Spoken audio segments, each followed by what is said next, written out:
Уходит очередной солнечный год. Просим Аллаха Субхану Тааля, чтобы Он принял наши благие дела, простил наши грехи, сделал будущий год лучше, чем прошедший, и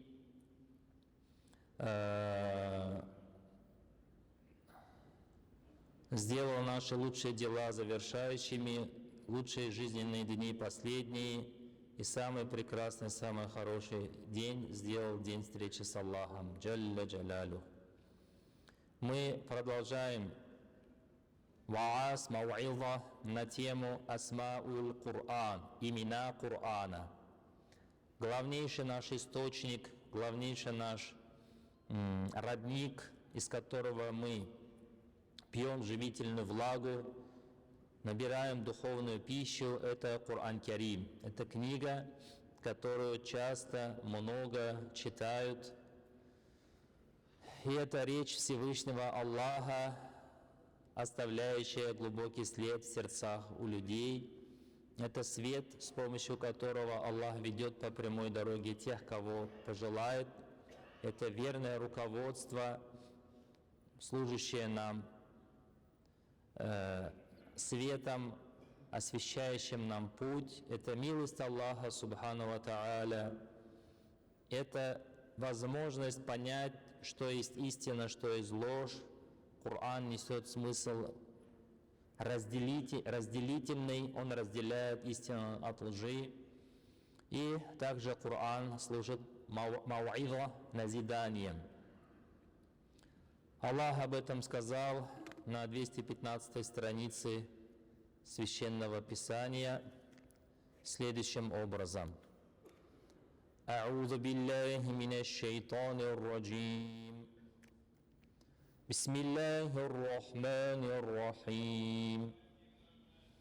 Аля инна лиллахи ма фис самавати вал ард. ألا إن وعد الله حق إن وعد الله حق ولكن أكثرهم لا يعلمون هو يحيي ويميت وإليه ترجعون يا أيها الناس قد جاءتكم موعظة من ربكم وشفاء قد جاءتكم موعظة من ربكم وشفاء لما في الصدور وهدى ورحمة للمؤمنين قل بفضل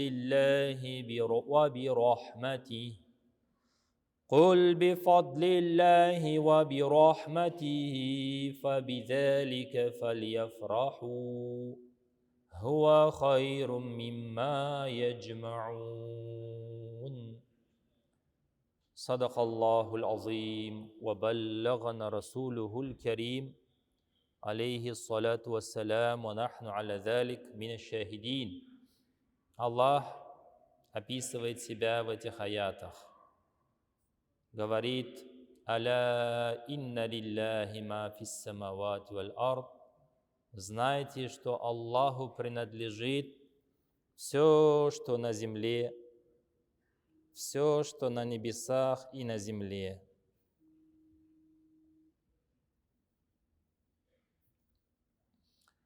«Аля инна лилляхи ма фис самавати валь ард».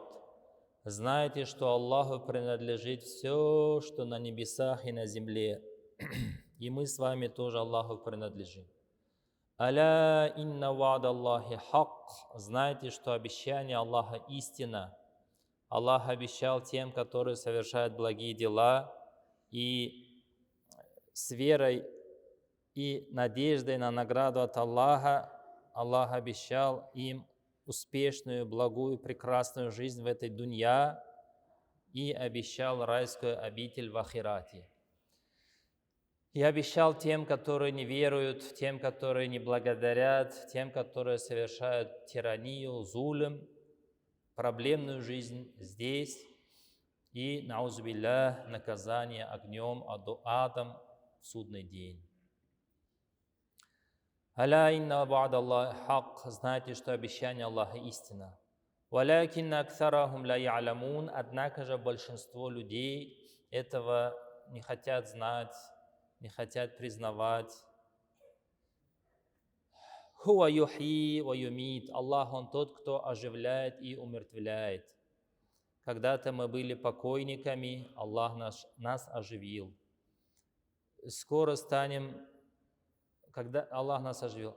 Потом пройдет какое-то время, Аллаху только известное, и потом мы станем покойниками. Потом Аллах Та'аля нас снова оживит, как Он обещал в своих писаниях. «Ва иляйхи турджаун», и к Нему вы будете возвращены. «Я юханнас», о люди, Коран, Аллах обращается через Коран ко всем людям, не только к мусульманам, не только к арабам, но ко всему человечеству. «Я юханнас», о люди, кем бы вы ни были, прислушайтесь, что Аллах сказал. «Я юханнас», о люди, «Када джааткум мау'иза», пришло к вам назидание, мау'иза, назидание, «Мир раббикум», от вашего Господа, «Ва шифаун лима фис судур», и излечение для того, что в груди, «Ва худа», верное руководство, «Ва рахма», и милость, «Лиль му'минин», для верующих людей. Вот здесь Аллаху Та'аля описывает нам свою книгу Кур'ан Карим и перечисляет его атрибуты, его качества. Первое упомянутое здесь качество – это мау'иза. Кур'ан Карим служит для нас мау'иза, назиданием, уроком, примером. От кого этот пример пришел, эти уроки от кого? «Мир раббикум», от вашего хозяина, от вашего Господа, от того, кто вас создал и заботится о вас. И дальнейшие качества, о которых мы, иншаллах, поговорим в следующий раз, это шифа, лечение, фиссудур, лима фиссудур, тому, что находится в груди, вахуда ва рахма, верное руководство и милость лиль му'минин, для верующих людей. Куль, скажи, о Мухаммад, бифадлилляхи, этот Коран пришел к вам как щедрость от Аллаха, ва рахматих, и милость от Него, фабизалика фальяфраху, этому пусть они радуются, хуа хайрун мимма яджмаун, это лучше, чем то, что они копят, собирают. То, что у нас есть в Кур'ан Карим, это великое богатство, ни с чем не сравнимое и ничем не оценимое. Иногда люди задают странные вопросы, говорят, вот приходя к имамам, а сколько стоит ваша услуга? Сколько рублей дать вам? Я говорю, миллиардов не хватит, триллионов не хватит. Это бесценно. То, что мы имеем, это бесценно. Это ни с чем не сравнимо. Вот люди некоторые, не знаю почему, думают, как имам какой-то служащий, какой-то, не знаю, как это даже назвать, какой-то обслуживающий персонал. Типа у нас есть проблемы, почитайте нам, и чтобы все решилось. Вот так не бывает, мой дорогой. Вот про имама очень хорошее, тут отправили мне одно интересное сообщение. Если вам интересно, поделюсь. Поделиться, да? Хорошо. Может, вам тоже пришло. Служение имама входит в число наиболее трудных для выполнения. Почему? Потому что имам одновременно выполняет несколько миссий, несколько задач. Первое служит проповедником, мау'иза, назидание дают. А те, которые назидание дают, их, поверьте мне, никто не любит. Лукман, алейхиссалям, говорил своему сыну: «Я бунайя, у'мур бил ма'руфи ванха анил мункар, васбир аля ма асабак». Сынок мой, делай амар ма'руф, нахи анил мункар. Побуждай к добру, сдерживай от зла. Васбир аля ма асабак, и будь терпелив относительно того, что тебя постигнет. Потому что не любят тех, кто много говорит, назидание и так далее. Значит, первое, это он проповедник, имам. Второе, он отец. Как правило, имамы бывают женатые, у них бывает семья. Если у имама семьи нету, жены нету, ему сразу скажут: вот холостой, еще нас учат, нам еще никах читай. Давай сам сначала женись, потом нам будешь никах читать. Третье, он муж. Четвертое, советник. Пятое, миссионер. Шестое, директор. Потом друг, примиритель, консультант по семейным вопросам, консультант по вопросам молодежи и так далее, и так далее. Кроме этого, в нашей мечети, альхамдулилля, такого нету, но если какая-нибудь маленькая мечеть, деревенская или районная, то там имам еще вместе с этим он водитель. Кого-то надо привезти, отвезти. Вместе с этим он уборщик, территорию мечети подметает, убирает, снег убирает. Вместе с ним он служит еще няней. В некоторых мечетях открывают курсы для малышей, и они, кто плачет, кто смеется, и за ними надо смотреть. И он обычно бывает первый, кто пришел в мечеть, и последний, кто ушел из мечети. И также имам служит слугой для всех. Хадим, как сказал Расулуллах, алейхиссалям, «Сайидуль кауми хадимухум». Тот, кто служит народу, тот, кто служит, как сайидуль каум, господин народа, тот, кто служит ему. Служащий он, хизматчи. Помощник по ремонту и строительству. Но опять-таки у нас мечеть большая, альхамдулилля, есть целый, команда, которая смотрит за строительством. Мы этим не занимаемся, но все-таки бывает такое. И вместе с этим имаму часто приходится сталкиваться с критикой. Какой? Некоторые приходят, говорят: молитва была слишком длинная, мы устали. Вааз был слишком длинный, покороче говорите. Другие приходят: нет, говорят, молитва была очень короткая, вы что, мало из Корана знаете, что ли? Подлиннее читайте, мы хотим наслаждаться чтением Корана. Одни приходят, говорят, тема слишком была проповеди простая. Каждую неделю одно и то же рассказывают: садака давай, садака давай. Это мы уже устали, какую-нибудь тему другую выберите. Другую тему выбираешь, проповеди неактуальные говорят. Потом на семью имама смотрят, как на рыб в аквариуме. Когда зашли, когда вышли, куда пошли, откуда пришли, с кем ходят. Дети имама должны быть самыми лучшими. Если дети имама какую-то ошибку сделали, значит, имам плохой. Вот такое отношение. Про имама еще говорят, каждый имам это вор, говорят. Он садака ящиков себе забирает. Имамы политизированные, политики они все, государственные люди, такое слушать тоже нам приходится. Они гордые, говорят, всем салям не дают. Это, говорит, нет его дела до простых людей. Имам ленивый и не работает, сакал сыпырып на утра, сидит и себе бороду гладит, и это вся его работа. Потом каждый имамов считается лжецов, такие критики тоже приходится слышать. Имаму отпуск зачем? Пусть он вааз делает, назидание слушает, мы готовы его слушать целыми днями. Имам не должен уставать, имам не должен болеть. имам должен быть такой, сякой и так далее. Вот такие разные вещи в сторону имама приходится слышать. И вот таким людям, которые приходят и говорят, сколько стоит ваша услуга, мы говорим, это не услуга, мы вам не служим, служим Аллаху Та'аля. Читаем то, что Аллах сказал, мау'идах читаем, назидание даю.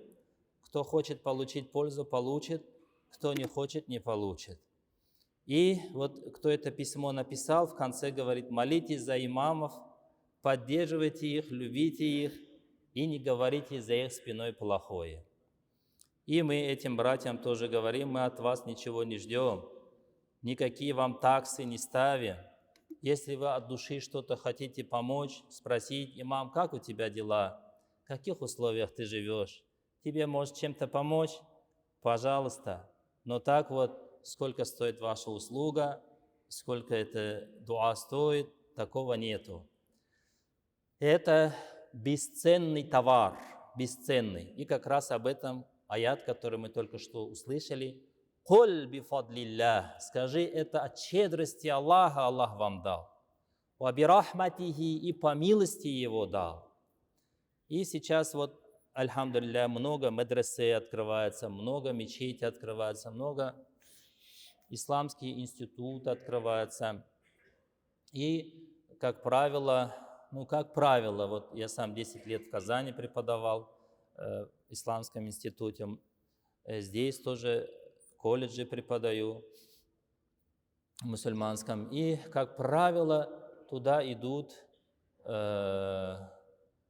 если вещи своими именами называть, молодежи. Вот молодежь, что касается молодежи, кого мама, папа подтолкнул, тот и пришел. Да. Или кто армию боится пойти, придет в исламский институт, потому что отсрочку дают. Или кто туда-то поступал, не смог поступить, потом, говорит, исламский пойду, там конкурс маленький. И приходит. Но это не все, конечно, 80-70%, есть и очень искренние ребята.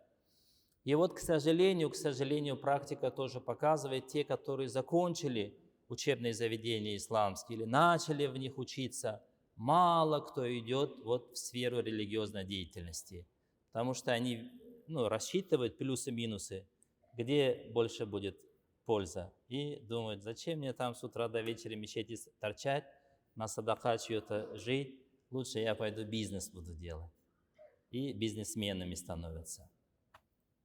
Но это было небольшое отступление, суть другая. Суть в том, что то, что мы имеем, Коран, коранические знания, это фадлуллах, это щедрость Аллаха, варахматуху, милость Аллаха. Поэтому этому радуйтесь. Фабидалика фальяфраху, этому радуйтесь. Почему? Потому что то, что делается, вот это, связанное с Кораном, оно хайр, оно лучше, оно постояннее, оно останется и для дунья, и для ахирата.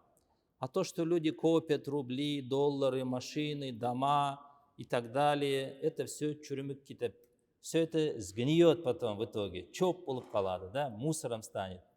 Аль-малю аль-бануна зинатуль хаяти дунья, мал, богатство, дети, золото, бриллианты, алмаз, это все только украшение мирской жизни. Аль-бакияту салихат, а то, что остается после аль-бакияту салихат, то, что остаются благие дела, хайрун ва абка. Аль-бакияту салихат хайрун инда раббика thawabан ва хайрун амаля. А то, что остается из благих дел, это лучше, как предмет надежды, лучше, как предмет, на который можно опираться. Вот такой аят есть в суре Кахф. И так как Коран является мау'идах, назидание, вот мы поискали разные аяты, в которых говорится о назидании. И, иншаллах, бизнилля, сейчас с вами этими аятами поделимся.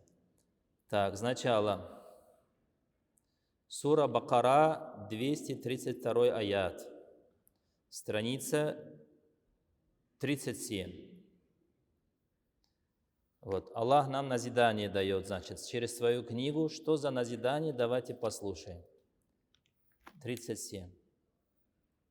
Аллах говорит: أعوذ بالله من الشيطان الرجيم بسم الله الرحمن الرحيم وإذا طلقتم النساء فبلغن أجلهن فأمسكوهن بمعروف أو سرحوهن بمعروف ولا تمسكوهن ضرارا لتعتدوا ومن يفعل ذلك فقد ظلم نفسه ولا تتخذوا آيات الله هزوا واذكروا نعمة الله عليكم وما أنزل عليكم من الكتاب والحكمة يعظكم به واذكروا نعمة الله عليكم وما أنزل عليكم من الكتاب والحكمة يعظكم به واتقوا الله واعلموا أن الله بكل شيء عليم. صدق الله العظيم وبلغنا رسوله الكريم ونحن على ذلك من الشاهدين. Аллах говорит: если вы дали развод своим женщинам, и они достигли фабалягна аджалахун, достигли своего срока, который им надо выжидать, троемесячных, или для беременных, пока не родят, фаамсикухунна, то держите, оставьте их бимаруф, с добром, аусаррихухунна бимаруф, или отпустите их с добром. Валя тумсикухунна дираран, и не держите их у себя для того, чтобы нанести им вред, лита'таду, и чтобы перейти границы Аллаха. Ваман яф'аль залика, тот, кто это совершает, факад залама нафсах, он обижает сам себя. Валя таттахиду аятиллахи хузуа, не относитесь к аятам Аллаха, к знамениям Аллаха издевательски.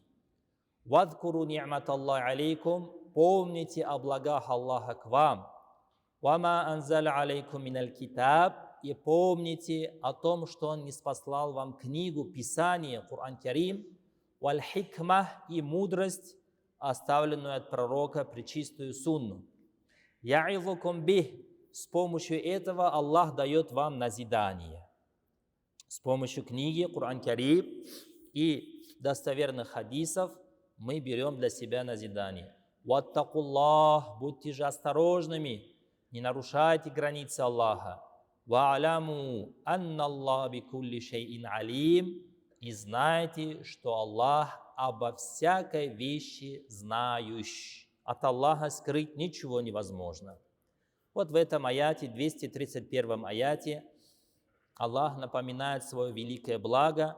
«Вадкуру ни'мат Аллах алейкум», помните о благе Аллаха к вам, о том, что Он ниспослал вам книгу, дал вам мудрость, хадисы пророка, алейхиссалату вассалям, я'изакум бих, с помощью которых Аллах дает вам назидание.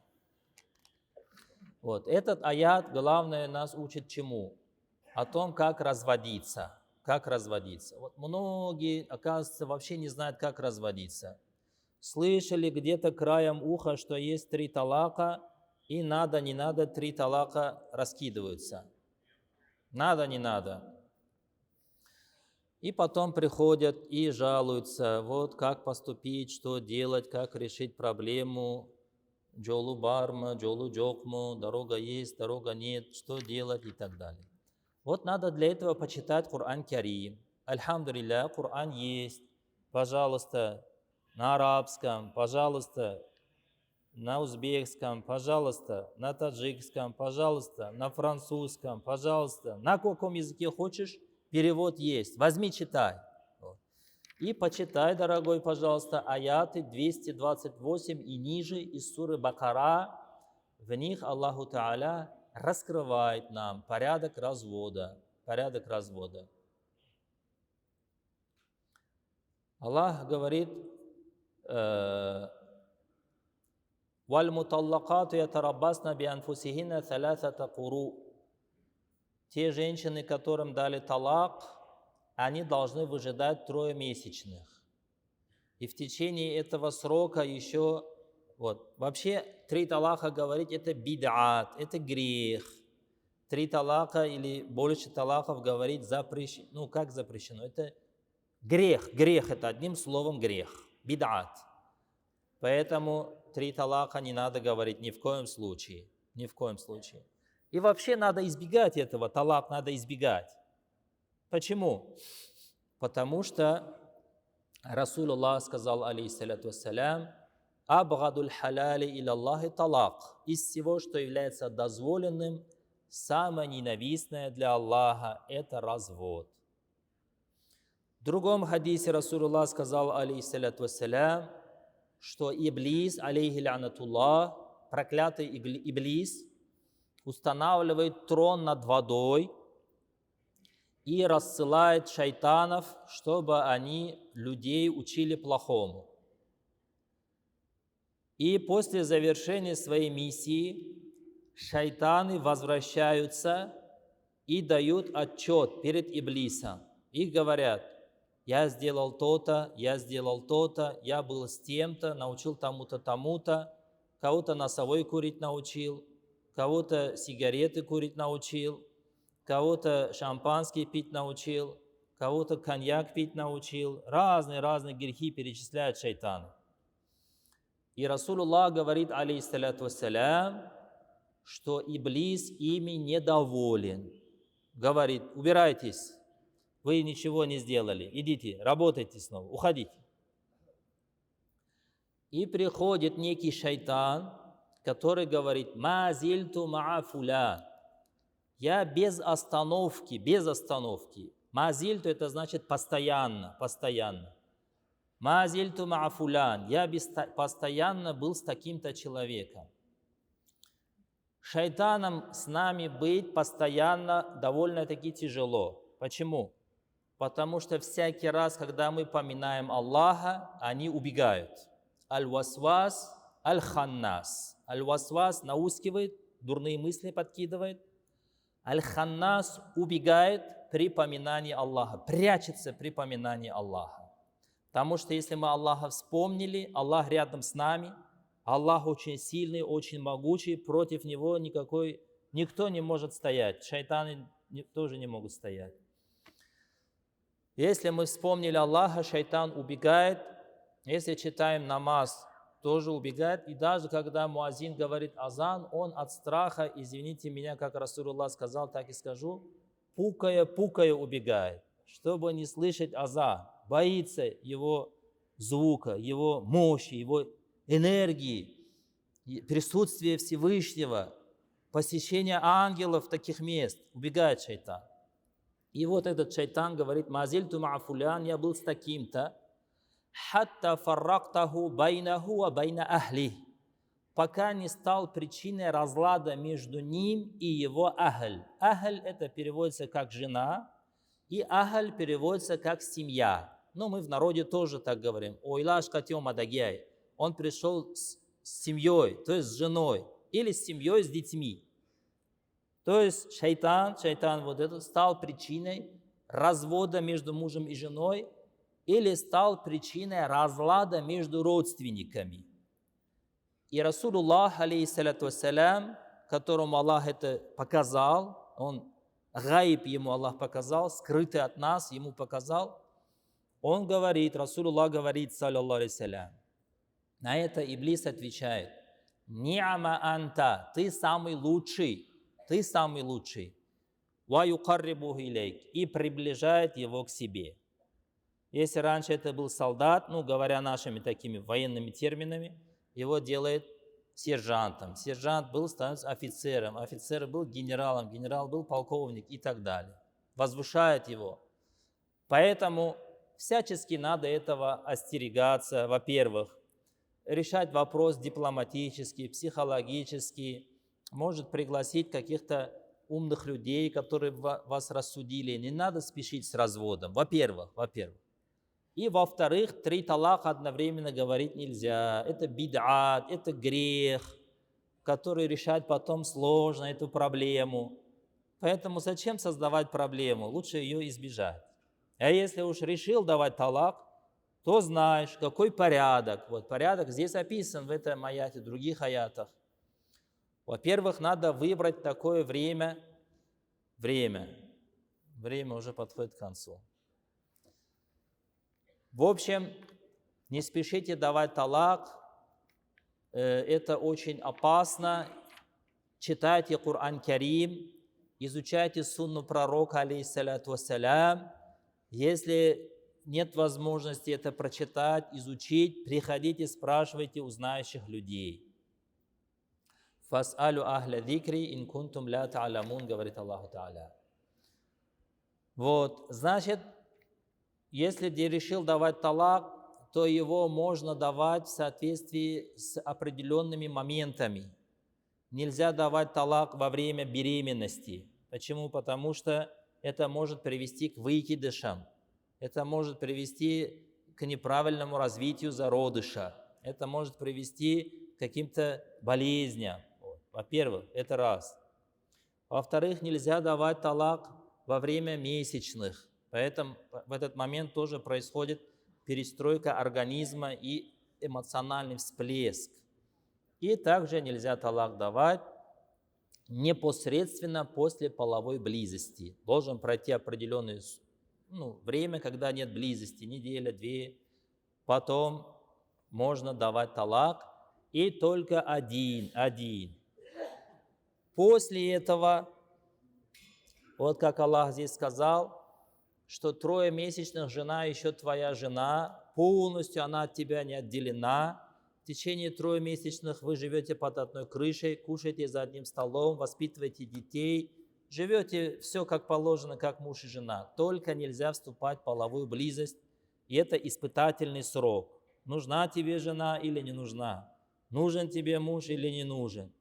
Если вдруг вы решите сойтись, достаточно одного слова сказать «возвращайся». «Раджатуки» по-арабски, или «я вернул тебя», и все, и она вернута. Никах новый читать не надо, если это в течение 3 месяцев произошло. И за это время женщина должна наблюдать за своим здоровьем, смотреть, есть беременность или нет. Если беременность есть, обязательно об этом мужу сообщить. Скрывать это харам.